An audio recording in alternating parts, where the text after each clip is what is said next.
وآمنوا بما أنزلت مصدقا لما معكم ولا تكونوا أول كافر به ولا تشتروا بآياتي ثمنا قليلا وإياي فاتقون وآمنوا بما أنزلت مصدقا لما معكم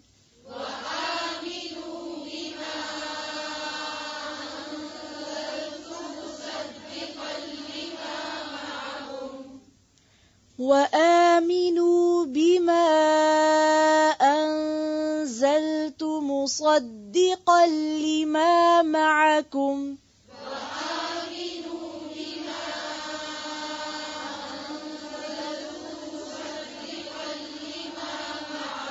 پھر سے وَآمِنُوا بِمَا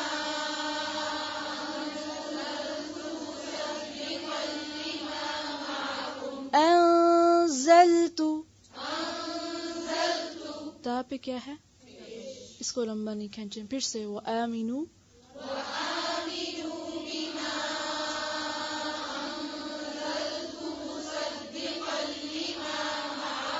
لما معكم ولا تكونوا أول كافر به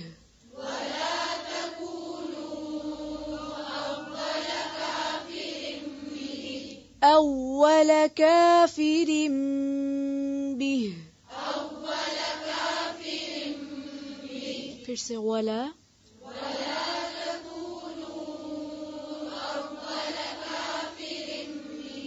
أول ولا تكونوا أول كافر به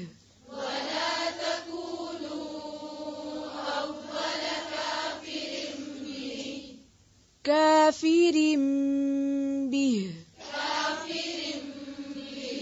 ولا تشتروا بآياتي ثمنا قليلا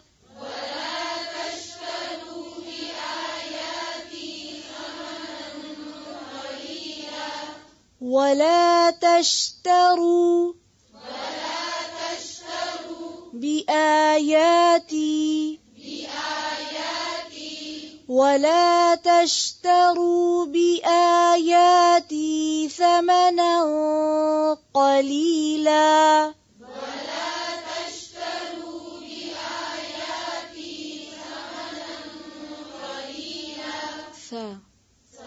ثمنا قليلا وإياي فاتقون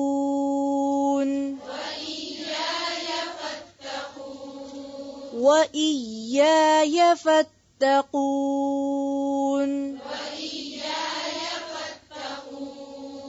جی وإياي اس کو إيايا نہیں پڑھیں گے. پھر سے پڑھیں و پھر سے وإياي فاتقون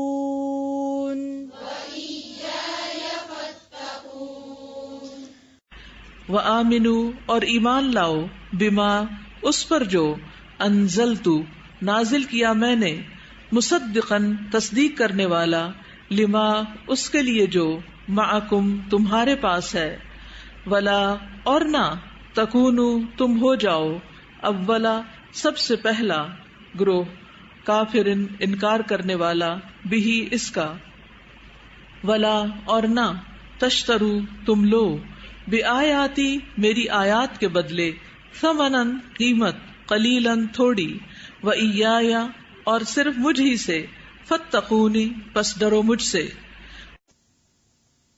وآمنو اور ایمان لاؤ. آمنو امن سے، ایمان پیچھے لفظ گزر چکا ہے. بما ساتھ اس کے جو انزل تو میں نے نازل کی نون زیلام مصدقن روٹ ہے صاد دال قاف صدق. صدق کہتے ہیں سچائی کو. تصدیق کرنے والی، یعنی پچھلی کتابوں میں جو پیشن گوئیاں آئی تھیں ان کو یہ سچا ثابت کرتی ہے. اشارہ ہے قرآن کی طرف. مصدقن یعنی قرآن تصدیق کرتا ہے کس کی؟ لما معکم، اس چیز کی جو تمہارے پاس ہے. ان کے پاس کیا تھا؟ تورات وغیرہ. یعنی قرآن کوئی نئی چیز نہیں ہے، وہ اسی کو سچا بتا رہا ہے جو تمہارے پاس ہے، اور جہاں تم نے کمی بیشی کی اس کو دوبارہ درست کر رہا ہے. ولا تکونوا، اور نہ تم ہو جاؤ، اولا پہلے، کافرن کافر انکاری، بھی ساتھ اس کے. یہاں کافر جو ہے وہ اصطلاحی معنوں میں استعمال نہیں ہوا، کس معنی میں ہوا؟ لفظی معنوں میں، انکار کرنے والے. ولا تشترو، تشترو کا لفظ جو ہے شراء، اس میں خریدنے اور بیچنے دونوں کے معنی پائے جاتے ہیں. لین دین، جسے ہم کہتے ہیں نا لین دین، خرید و فروخت، دونوں ہی کے لیے شراء کا لفظ استعمال ہوتا ہے. شین رے یہ اس کا روٹ ہے. بے آیاتی، میری آیات کے بدلے، بے یہاں بدلے کے معنوں میں ہے. ثمنن، قیمت.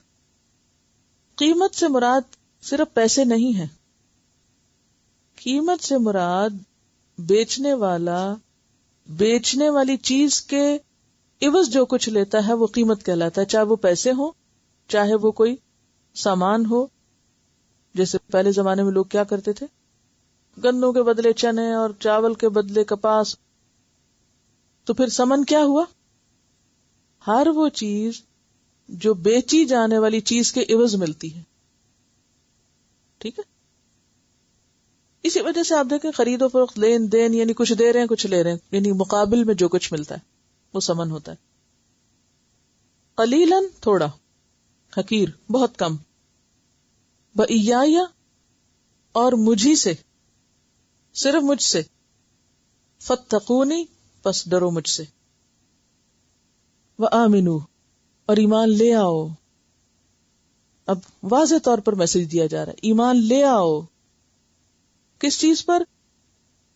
بما انزلتو، اس چیز پر جو میں نے اتاری ہے. کیا اتارا اللہ نے؟ قرآن.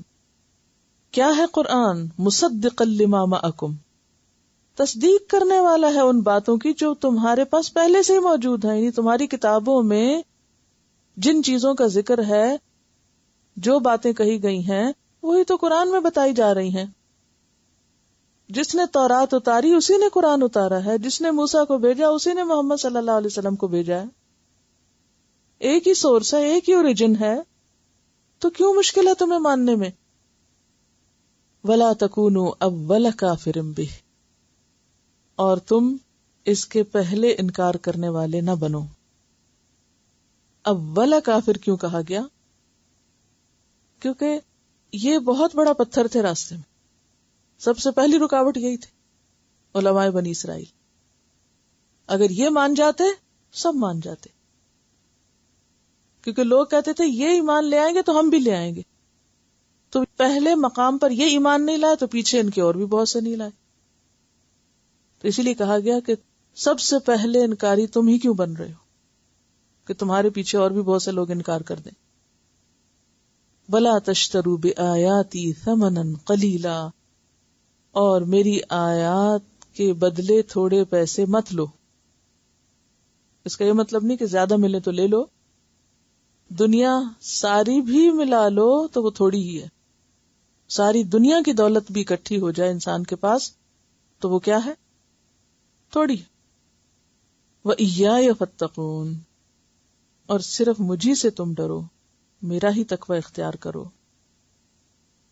اس بارے میں ایک حدیث آتی ہے، حضرت ابو موسیٰ اشعری رضی اللہ عنہ کہتے ہیں کہ رسول اللہ صلی اللہ علیہ وسلم نے فرمایا، 3 آدمیوں کے لیے دوہرا ثواب ہے، دگنا. ایک تو وہ اہل کتاب جو اپنے پیغمبر پہ ایمان لایا اور پھر اس کے بعد اس کتاب اور اس پیغمبر کو بھی مانتا ہے. دوسرے وہ غلام جو اللہ کا بھی حق ادا کرے اور اپنے مالکوں کا بھی. تیسرے وہ شخص جس کے پاس ایک لونڈی ہو جس سے وہ محبت کرتا ہو، اسے اچھی طرح ادب سکھائے، پھر آزاد کرے، پھر اس سے نکاح کرے. تو اس کے لیے دوہرا اجر ہے، یعنی ان لوگوں کے لیے دگنا اجر ہے. اور ان میں سب سے پہلے کون ہے؟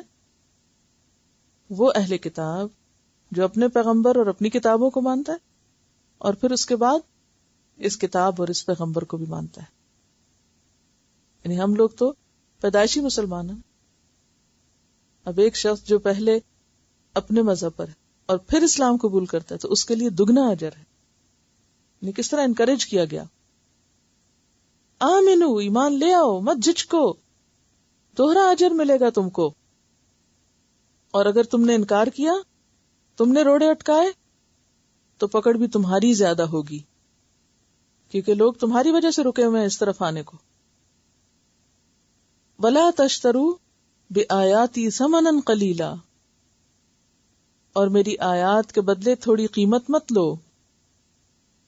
یہ کس طرح ہوتا تھا آیات کے بدلے قیمت لینا؟ اس کے کیا طریقے ہو سکتے تھے؟ کیا کرتے تھے وہ لوگ جس کو بیچنے سے تعبیر کیا گیا؟ معنی بدل دیتے. اور کیا کرتے تھے؟ دنیا کا وقتی فائدہ لیتے تھے. کیا کر کے؟ لوگوں کی مرضی کے فتوے دے کر ان کی پسند اور ان کی سپورٹ یا ان سے فائدے حاصل کیا کرتے تھے. یعنی لوگوں کو خوش کرنے والی باتیں کرتے تھے. اس کی مزید وضاحت سورۃ المائدہ کی آیت نمبر 44 میں ہوتی ہے، انا انزلنا التوراۃ فیہا ھدی ونور یحکم بہا النبیون الذین اسلموا للذین ھادوا والربانیون والاحبار بما استحفظوا من کتاب اللہ وکانوا علیہ شہداء فلا تخشوا الناس واخشونی ولا تشتروا بآیاتی ثمنا قلیلا ومن لم یحکم بما انزل اللہ فاولئک ھم الکافرون. اس کا ترجمہ ہے، ہم نے تورات اتاری جس میں ہدایت اور روشنی ہے، اسی کے مطابق وہ انبیاء یہود کے معاملات کے فیصلے کرتے تھے جنہوں نے خدا کی فرمانبرداری کی، اور ربیون اور علماء نے بھی اسی کے مطابق فیصلے کیے. یعنی جو کتاب میں تھا اسی کے مطابق لوگوں کو فتوے دیے، کیونکہ وہ کتاب الہی کے محافظ یا امین بنائے گئے تھے اور اس کے گواہ ٹھہرائے گئے تھے. تو تم لوگوں سے نہ ڈرو، صرف مجھی سے ڈرو، اور میری آیات کو حقیر قیمت کے عوض نہ بیچو. اور جس نے اللہ کی اتاری ہوئی شریعت کے مطابق فیصلہ نہ کیا تو وہی لوگ کافر ہیں.